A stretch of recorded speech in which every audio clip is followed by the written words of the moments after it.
The Manchester Community Library has sought, from its beginnings, to be a vibrant community center as well as a place to borrow books, audiobooks, movies, and more.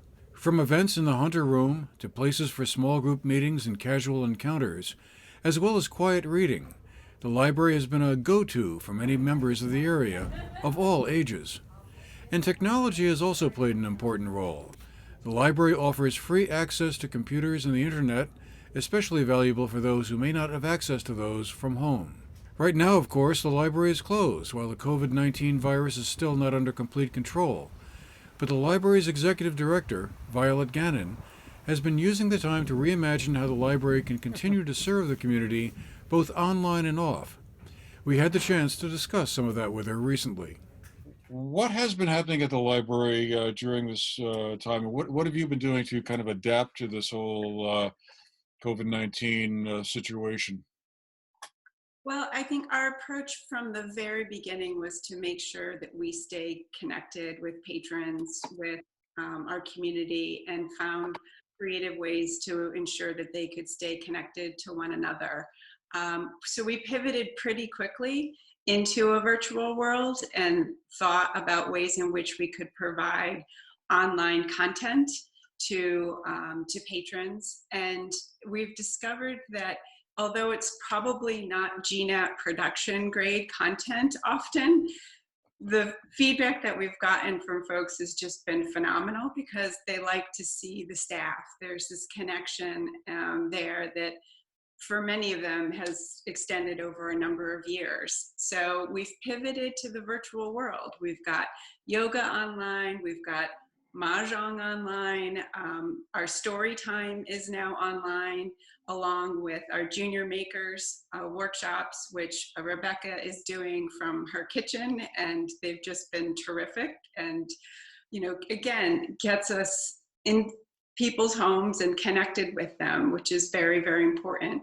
We've thought a lot about how to pivot to a more virtual collection and what that would look like in the short term, in the midterm, and in the long term, because as you know, this is not something that we're going to just pop out of.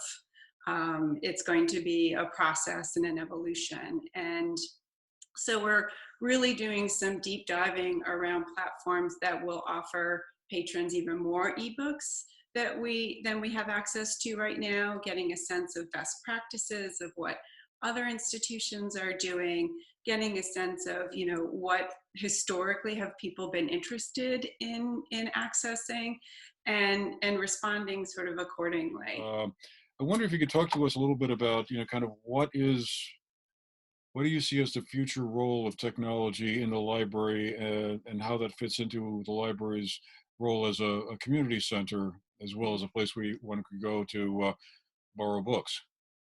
Well, even before COVID, it was fascinating to see different populations come into the library at different times. And I could tell over time which broadband service had gone out depending upon who was in the library in a particular day. So, I mean, from you know, bridging the digital divide is a big piece of our core business. And there's lots of ways in which we can and have done that. With having on-site computers, that's, you know, obviously an easy one. But we have, in the last 2 weeks, brought on board Ray Stevens, who is our new info technology and instructional librarian. And she is thinking creatively right now about how to make her services available to the community remotely. So I don't know about you, but I have a number of folks in my life who are frustrated by trying to access printers in their homes, or, you know, simple things that we take for granted that someone does for us at work. So we're thinking about ways in which to get her out there to produce some tutorials. And in thinking about moving forward, again, you know, how do we sort of pivot a little bit more aggressively than the ways we already were to more virtual platforms so that people can access those? That being said, my concern, and it is also a concern of my staff and a lot of folks in the library world, particularly in rural communities, is that that does still leave behind the most vulnerable, the people who don't have access to broadband, the people who don't have access to hardware like computers. And we're trying to think imaginatively about how best to really capture that group. And I think that's going to be through partnering with our sister organizations in the community in ways that we are just excited to embrace. Where we saw the last day we were open, which was March 16th, we had 800 items leave the collection in the short window that we were open that day. And a lot of those, interestingly, went to homeschool kids. So there's definitely a population there that is hungry for materials. And it wasn't unusual to see one homeschooler take out 30 pieces.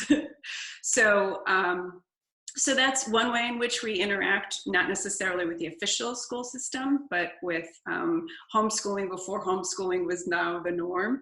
But we're always looking for ways to partner with the schools to support the work that they're doing. Summer reading is going to be an interesting time, trying to keep kids engaged, trying to keep the young kids engaged, as well as having a teen program, but also summer reading for adults so that people stay committed and connected to books and lifelong learning, which is what a library affords.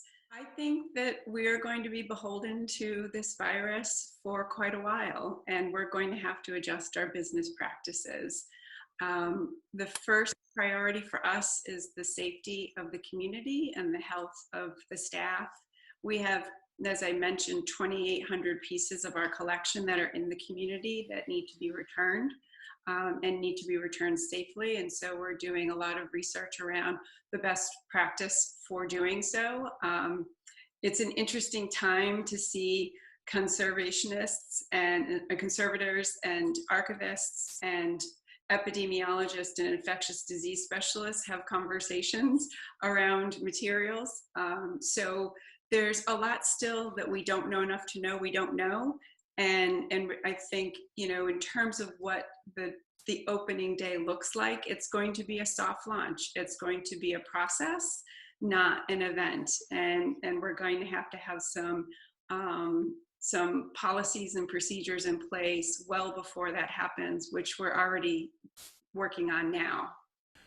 So in time, and by degrees, the expression "meet you at the library" will come back into use, both in the traditional sense and perhaps also in some sort of virtual one.